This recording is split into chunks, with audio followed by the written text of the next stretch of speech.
Okay, broadcast just started. This is Antoine. I got David on the line with me. So what we're going to do is we're going to discuss a few things that are happening in the news, just a few different ideas, but not just the things that are happening in the news. Because I think if we just try to keep up with the news cycle, it's going to cause issues. So he has some questions he wanted to ask me, and then I'm going to propose a few different ideas also because there's some things that were happening that weren't covered in the news. But we can start off by talking about. I guess you were saying something about the shooting of the Jewish synagogue in Pittsburgh. Yeah, yeah. I was wondering if you thought that maybe the rhetoric that our president is putting out there may be stoking a certain sentiment within our nation that's leading to, an increase in actions such as the killing of the Jews within the synagogue. Um, that's leading to the increase in rate of hate crimes within our country. Does this rhetoric have any responsibility in that?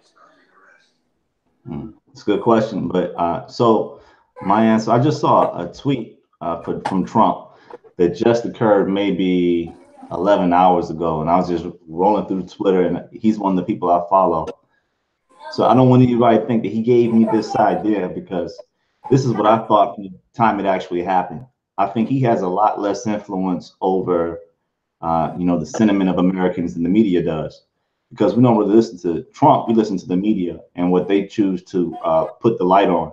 So because if there's an increase in hate crimes or anything else, I would attest that to the media. I wouldn't attest it to the president because the media is the one that would decide to run, you know, um, one particular incident, a racial incident, over and over again, and make it seem like it's the worst thing in the world. Which will make, if you were a racist, it might put you over the edge a little bit earlier. But like I was saying, I don't think there's anything that anybody could really do or say that's going to send somebody completely over the edge in that time frame. I think this guy was probably, if he's looked like he was an older gentleman, probably in his mid 40s or something like that. This guy was already on a warpath. What he did was asinine, and it was completely racist. And he acted on hate. I don't think it's unnatural for people to hate, but to hate to the level to which you will go out and shoot up somebody's church while they're worshiping is the worst. And what's even, if I thought anything, and somebody might say it's conspiracy theory or whatever else, I think this benefits, like this happening would benefit the Democratic Party more than it would the Republican Party. It would benefit the liberals more than it would benefit conservatives. Being the conservatives are already winning, so all the races you have going on right now, there is no blue wave. It's more like a blue raindrop. So being that the conservatives are already winning, why would they want to call somebody or hate to foment to the level in which somebody goes out and shoots up the church and makes conservatives look bad? So if anything, I say that it would be the conservative party that would even have, or excuse me, the liberal party that would have uh, uh, uh, any type of skin in the game or any type of benefit from somebody actually going out and doing something like that. You understand what I'm saying, Dave? Yeah, yeah. I guess understand to a certain extent. What do you think makes this president unique from all other presidents? So, with Democrat or Republican, Democratic or Republican, because like you know, the media was more liberal during um, George Bush Jr.'s term, and they had certain opinions of him. And then during President Obama's term, Fox News and other conservative news outlets were very harsh on him, and they had some, pretty draconian perspectives of views of how he was running the country and of his ideology. But we didn't see this type of like spike in hate crimes. Like what makes Trump unique from those two prior presidents, or is he unique to them? Like, is that like you think the media is truly out to get him, and they weren't out to get President Obama or President They Bush? they were And if really so, out. why? Oh, go ahead, finish your question. Yeah, and if you do you think the media is out to get him, but they weren't out to get Bush or Obama? And if so, why are they out to get him as opposed to those others? Well, he's not supposed to be there, obviously. They were supposed to put Hillary in the White House. That was their ultimate goal. So at the end of the day, they're going to go hard in one direction, and they're not going to let up. They're not going to have any balance. So what makes Trump unique is the fact that there's not a lot of individuals that could take all of the hate and actually troll the hate that they get. That's the only way I can really put it. So all the hate that comes to him, he's able to troll that hate, almost take their energy and use their energy against them. Like, why would you say that? I'm gonna pose this question to you. How come his popularity is growing in the Black community? Yeah, I was unaware of that. How much has it grown? Like, different polls say different things. We should see soon. I guess maybe after the midterms to be able to tell how many Blacks voted for him, or if not, definitely within the next couple of years we'll know for sure. But we've heard as much as he quoted as high as 26 points. His support in the Black community has trended as high as 26 points. Yeah. Has actually went up 6 points. So that's pretty good. To be honest, for me, I find that interesting. I mean, I know that he has helped. Some of his policy has helped to decrease unemployment. You know, that's always a positive. GDP has increased during his presidency, so that's a positive. So maybe it's the economic improvement that our country has made that has caused some Blacks to kind of support him. I'm still curious to see what his tax cuts will result in. I mean, I think it's going to help out companies and corporations a lot, but I wonder how much it's going to impact, us common folks. But we'll see. But maybe that's it. Maybe it's the economic improvement that's occurring within our country that causes some Blacks to turn to him. But I don't know. Sometimes I just wish he would tone down his rhetoric a little bit more. And I understand that he disagrees politically with Democrats, and he has a totally different idea of what direction our country should go in. And I think there's a way he can express that without, being as abrasive. And because I think as president, it's so important for him to unify the country, to try and bring us together, to try and get Congress to both sides of the aisle in Congress to come together and produce legislation that will further us as a country. So that's my only thing, which is the rhetoric. And with his rhetoric, I wonder if it's real, if it's true, if he really believes in some of the things he says. I mean, some of the stuff he says, it's obviously tongue in cheek. He's saying it in the moment, but I think the good thing is like his ethics. I wouldn't say his ethics, but his root beliefs, they haven't changed. And if you watch videos from him in the early 90s, late 80s, his root beliefs haven't changed. But he'll try to take and get his ideas out by any means necessary. I mean, he's unique, but I would say I wouldn't focus as much on Trump. Like I think a lot of conservatives love Trump in spite of. It's like, and we love Trump because he has a lot in common with your rappers or whatever else. When I say raps, I'm saying like Kanye West. And I listened to a Trump speech today. He was talking to the Young Black Leadership Summit over the weekend.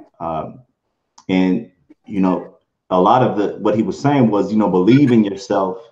You can achieve, you can be the president, you can do this, you can do that. And a lot of the love that they were trying to give him, he's saying, no, that's not me. He was like, it's you. If you notice, he always calls people up on stage. He always says stuff like he's there to support people for their run in office or whatever else. And what does he say? He says, hey, such and such, come up on stage. Somebody who's not even running for office. Like he was in Illinois the other day. He's calling up people that had nothing to do with with the Senate or the House. Just say, hey, come up here. And he says, do you know what this person does? Go ahead and say something to the crowd. He does a lot of that because he wants people to know it's really not all about him. it's all about him winning, or getting, being successful as a group. So it's like his cabinet, why he changes people out of his cabinet like constantly, that's because he only wants the best people around him. He wants the winners around him. And when you're doing good, he's gonna let you know, hey, you're doing hella good. And if not, he's not gonna say anything really bad about you. He's just gonna let you go. So I mean, he's like a bottom line guy, just get it done. Yeah, but sometimes I question some of his selections, like the people that he fired. I wonder why he even selected them into their position, and then it makes me wonder about his ability to assess talent or assess someone's um, ability to fulfill a particular responsibility. But I don't know, like with Trump, for me, just from an ideological standpoint, I disagree with him on a few things, especially when it comes to economics or finances within our country. Personally, I feel like the middle class deserved a bigger cut than corporations and companies. We've been bailing them out over the past 10 to 12 years. We bailed out the banks, we bailed out Wall Street, we bailed out the auto company. It's like, dang, man, isn't it time for us common folks, the middle class, to get some relief? So I was kind of upset when I saw that this policy resulted in greater economic relief for corporations and companies as opposed to direct relief for the middle class. Maybe the trickle down effect will occur, but I'm not like 100%. So two great things I wanted to report to you, because I listened to a couple of his rallies. In one rally, they were talking about the real savings for a family of four, and I think they said the average saving for a family of four in whichever state he was at the time, it may have been like Florida, the average savings was $2,850. So to me, that is, if it's not your whole paycheck for the average family, it's about half of a paycheck, which goes a long way. So that's one. But the other thing is they're getting ready to announce another round of tax cuts in the next 3 weeks. And this one is exclusively for the middle class. Do you think he's really going to do that? I heard him say that. I mean, if he does that, that's superb. My question is, though, how would he account for that, though? Like, because that's going to cause a huge decrease in government funding. Like, what's his ultimate plan? Is he going to try to dissolve some of the entitlement? Like, he told each one of the major cabinets. He told each one of the major cabinets to go take their budget and cut 5%. And they don't have to cut 5% by cutting any. He said you don't have to cut anything from the program if you don't want to. He said go renegotiate the same way I renegotiate deals for different countries and I get us a discount. He said you should be able to renegotiate some of your deals.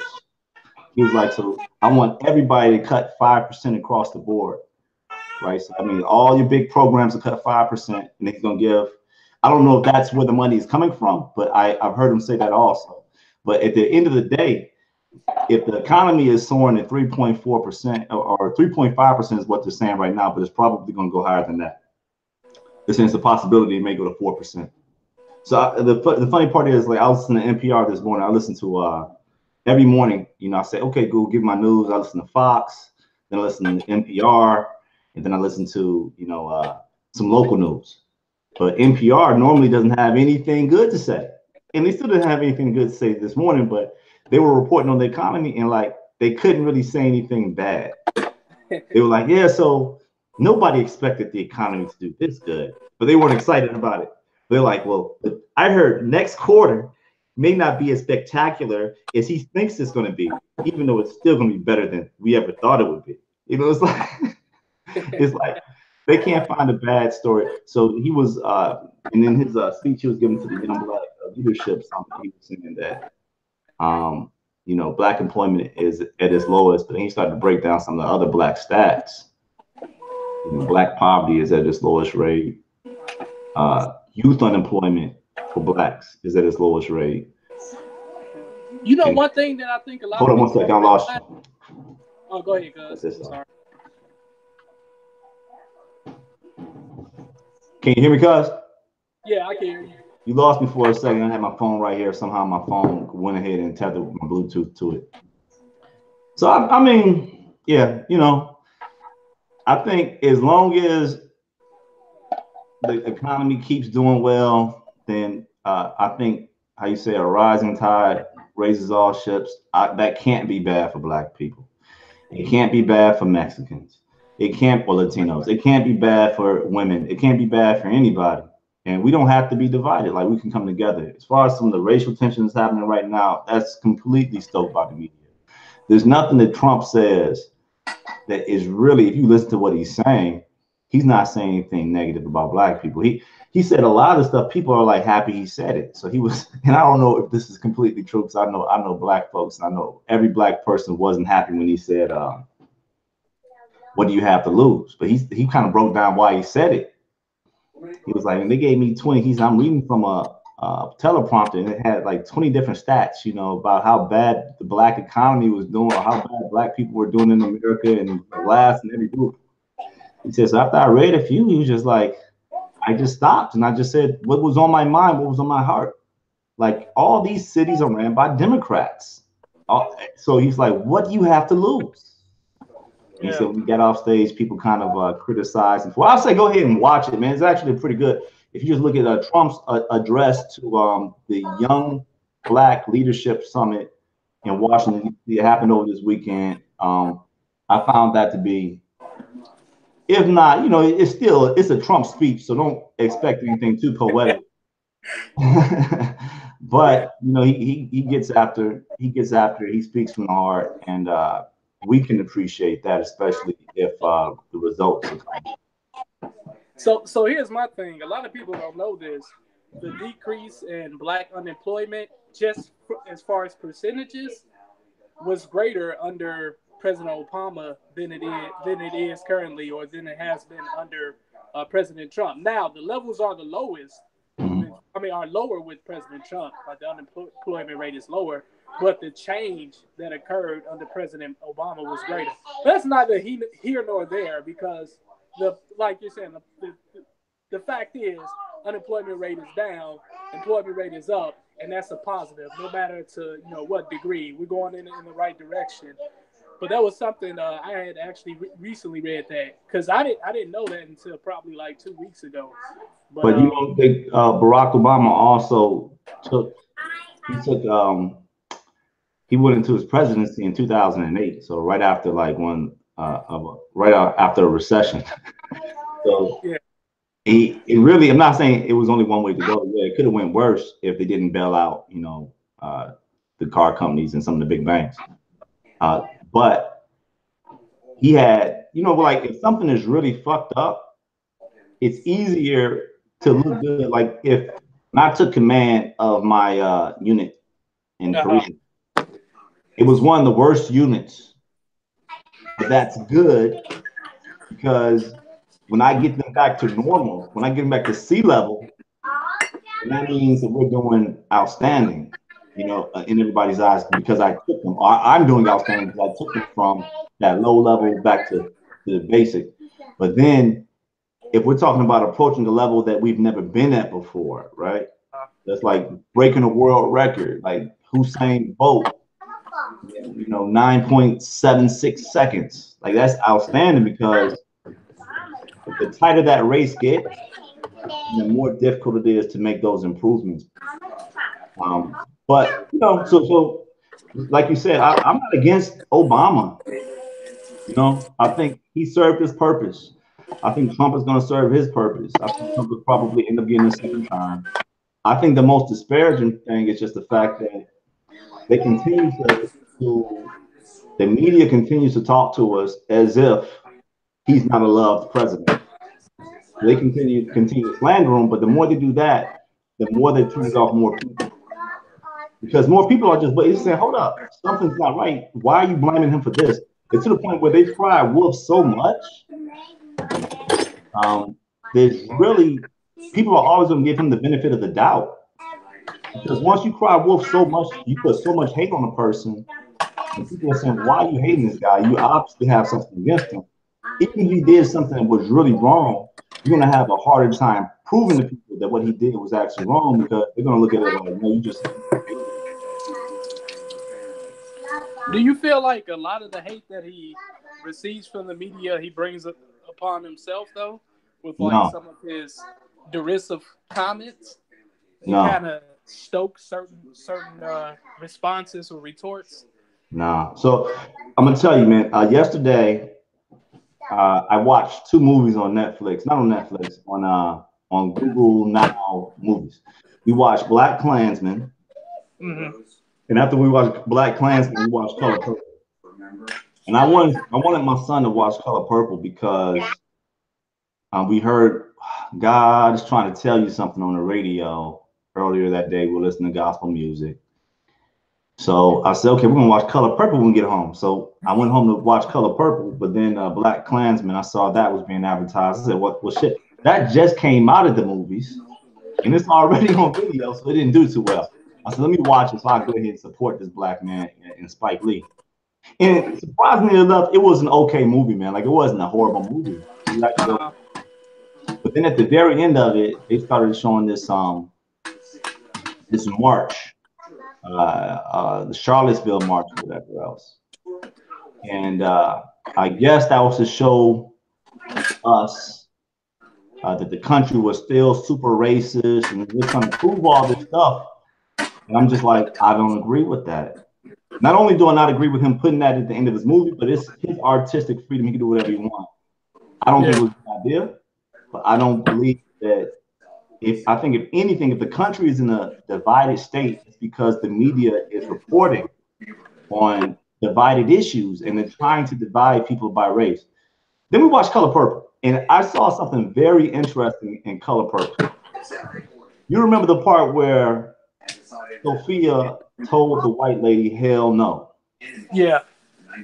And then her husband came and hit her with the gun and took her to jail and broke her spirit and everything else. I watched back and I said, hold up. This lady came over, she's kissing her babies. This white lady comes over and she's kissing Sophia's babies all on their face. He's a white liberal. He said, you want to work for me? I'll give you some charity and everything else. She was a white liberal.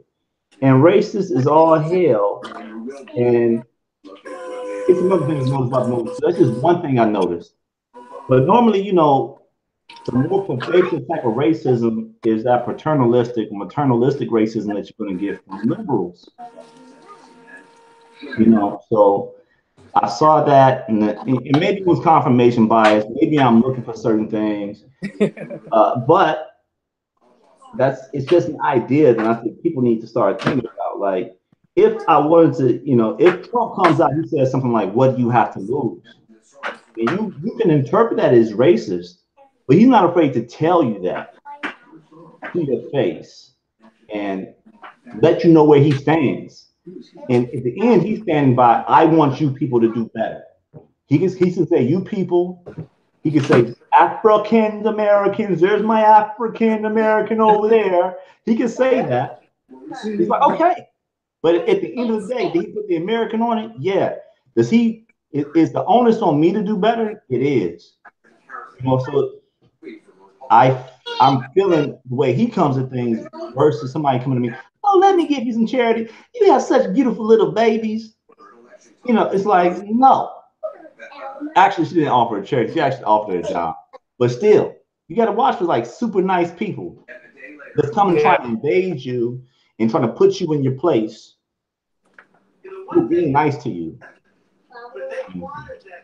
Yeah, I guess my thing is, like, when it comes to Trump and Black Americans, like, what really, aside from, again, our economy improving, what really has he done for us? Like, when it comes to some of the laws that we want to see changed, or maybe laws put in place to kind of help improve things in our judicial system, like, has any legislation really been passed that's beneficial? Like, I haven't seen any passed. And like, what's being done to help like increase the wealth within the Black community? You know what I mean? Like, I don't see anything. Like, I don't see anything really happening.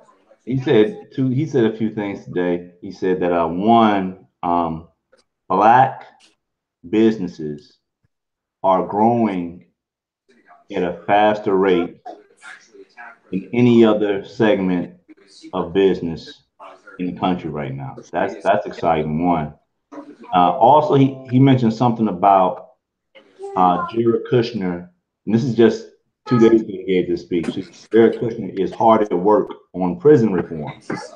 Jared Kushner and Kanye West are good. And Kanye West came to talk to Trump about prison reform, and he asked Trump to free Larry Hoover. Trump, I guess he gave that. It sounds like he gave that responsibility to take, look for some solutions to Jared Kushner. So he said Jared Kushner is hard on work at prison reform right now. I mean, that's good. But hey, so have we exhausted that comment? I had a few comments I wanted to make too. Okay. Can I say one thing to that real quick? Go ahead. Like honestly, to me, Trump is just like all the other presidents, just like Obama, just like Bush. Like, they're not really doing anything that's like anything specifically for the Black community. Like, yeah, Obama passed the Affordable Care Act, and that resulted in more blacks having health care. In fact, I think we were impacted the most out of population base. We were impacted the most by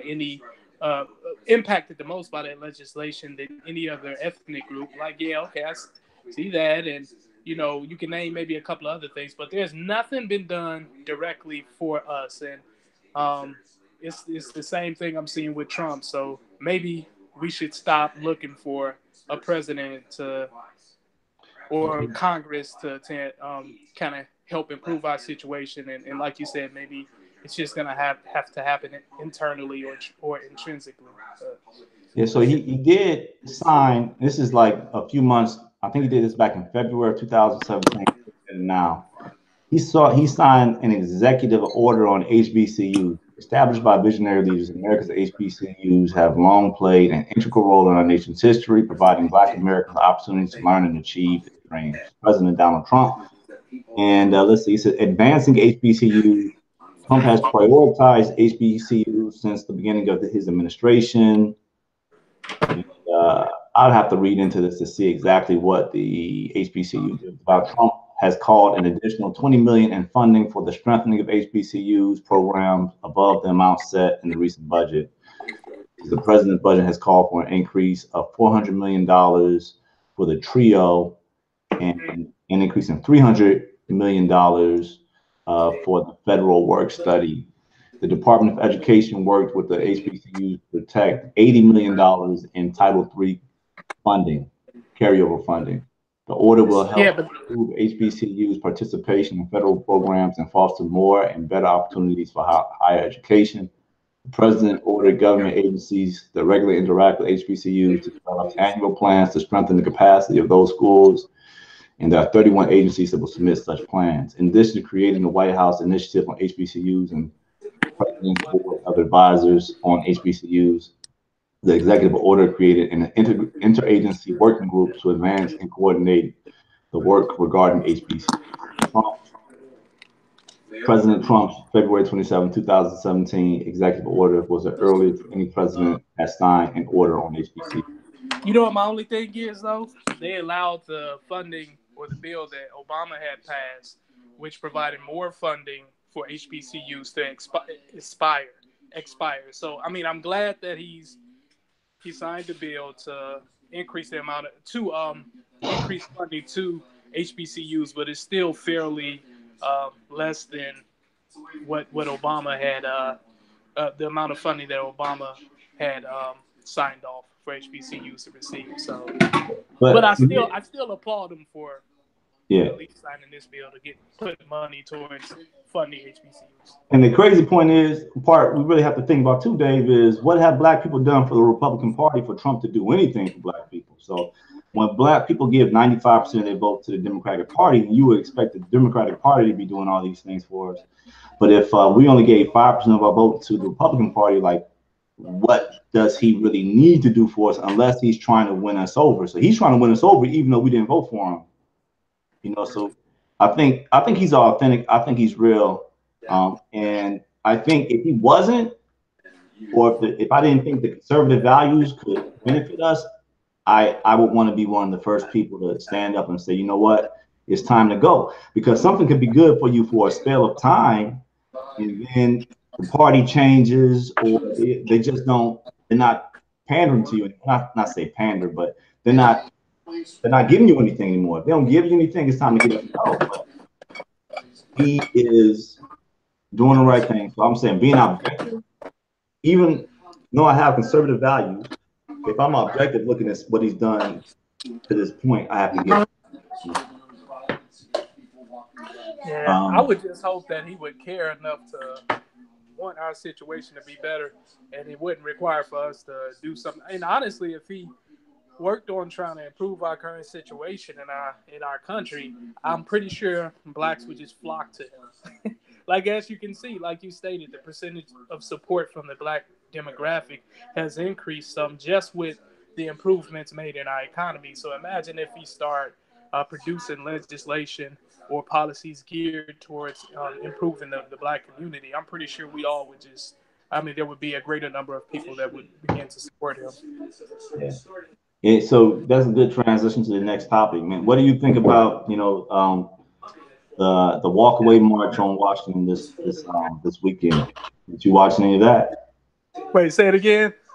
There was a walkaway march on Washington. So it was in whole, it was just a lot of people who are walking away from the Democratic Party, or maybe they were already conservative and they say they're walking away from the Democratic Party, and they pretty much marched showing support to Trump, showing support to conservative values.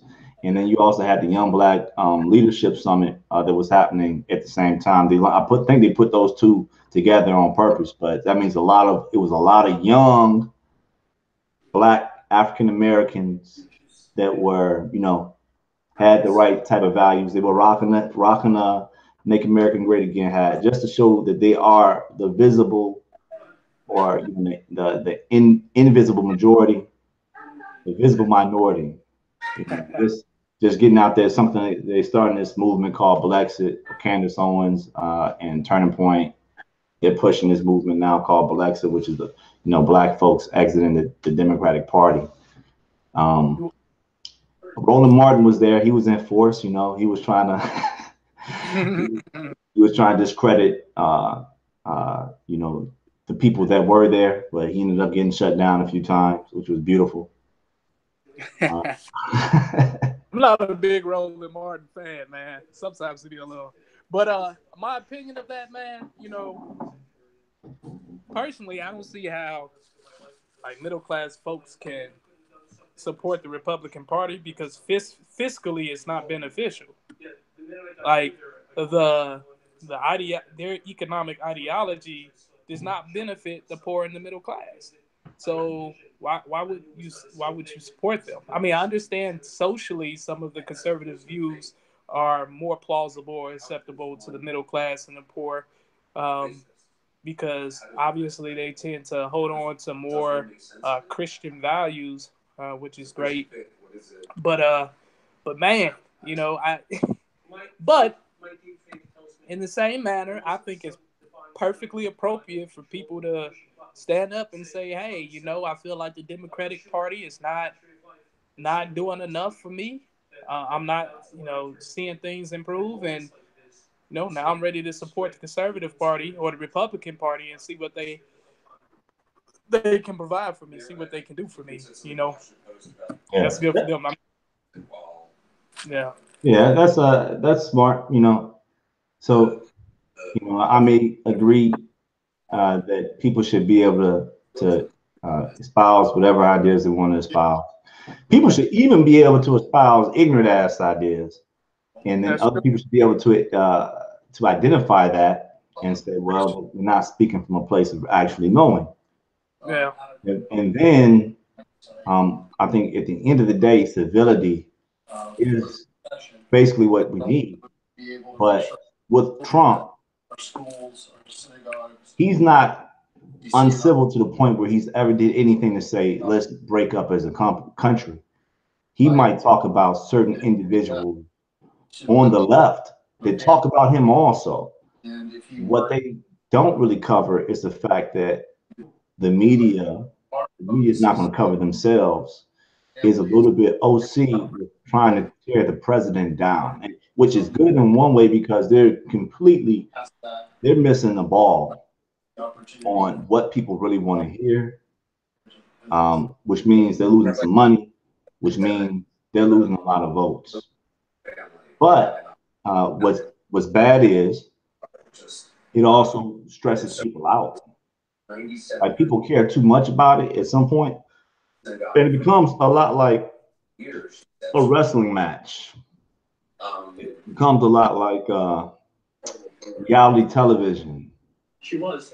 And Trump is a celebrity first. He was a celebrity first. So we knew what we were getting when we chose Trump.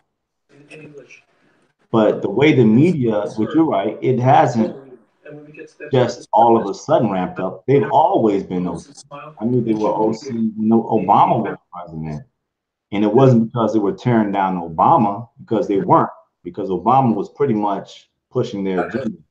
But they were still tearing down a lot of conservative values people just off top. Like you still can't push a conservative idea or anything that's even slightly not PC on 95% of the television channels. It's just not going to happen, So we have Fox, we have a few radio stations. That's about it. But like the conversation is going to continue. But I want to stop this broadcast. I want to start another broadcast. In this broadcast, now I actually, if you will entertain me, I want to do some reading. I want to break down a book that I've read before. I think it's interesting. I think the ideas in the book are interesting, and I just want to read a few pages out that book, and then go back and forth on that. Cool. All right, I'm gonna stop this now.